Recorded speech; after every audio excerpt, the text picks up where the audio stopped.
bérébu fajukaay bi nekk ci Salémata district sanitaire bu doy waar la ña fa nekk di liggéey itam nekk nañu ay liggéeykat yoo xam ni seen lim dafa néew. askan wi dañuy jànkuwanteel saa su ne ay tolof-tolof yu tar ngir yegg ci Kédougou ndaxte diggante Salémata ak Kédougou toll na ci juróom-ñett fukk ak juróomi kilomètre mu nekk benn yoon boo xam ni des na koy gam-gam lekk kuy jéggi siraat moo am ay sayaan yoo xam ni daanaka kàmb yi dafay xóot ba jéggi diik ci noonu nag askan wi ngir ñu rawle lenn ci jigéen yu wérul wala ay tuuti tànk yi nga xam ni lenn ci feebar yi dafa leen di gàllankoor nekk na li nga xam ni dafa jafe lool ci Salémata jëm ci Kédougou. ci ay conditions yu metti nag ndax boo nekkee ci département boo xam ne amul benn mètre goudron lépp ay piste la ay piste yu jafe xale yi mën a faju te seen waajur duñu fay dara xale yi amul ko juróomi at loolu am na fi jigéen ñi ñu war a opérer ci wàllu césarienne ñoom it ñu mën leen ko defal te duñu fay loolu it am na fi fii ci Salémata dinañ fi indi centre de santé bu mucc ayib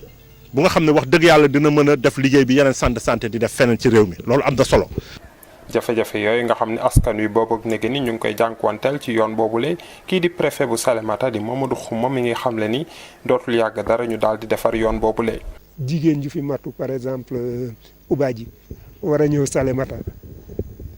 ñaata heure lay passé si yoon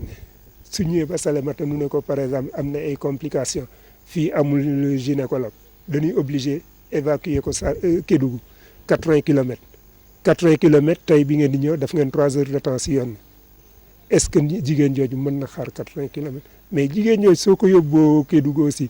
de amuñu doole pour jàppale ko yaakaar naa ne day metti mais alhamdulilah bu ne tali bi dinañ ko tàmbali parce que daf nañu études yi et c'est sûr que su nawet bi passé dinañ tàmbali tali bi. ginnaaw bu ñu soqee ko ci Salémata foofu nga xam ni ethnie minoritaire yi ñuy wax ay Basari ay Bitik ak ay Koñaagis ñoom ñoo fa ëpp cortège couverture maladie universelle daal di delluwaat ci Kédougou ci jamono ji ñuy wax ni nag lu toll ci juróom-benn téeméer ak juróom-ñaar fukki mutuelle de santé communautaire daal dinañ leen taxawal ci Sénégal wërngal këpp tax ci dolli ay union départementale de mutuelle de santé loolu na ngir yombal liggéey bi ngir toppatoo wér-gi-yaramu askan wi ci yenn ci dëkk yi nga xam ne ñoo gën a sori.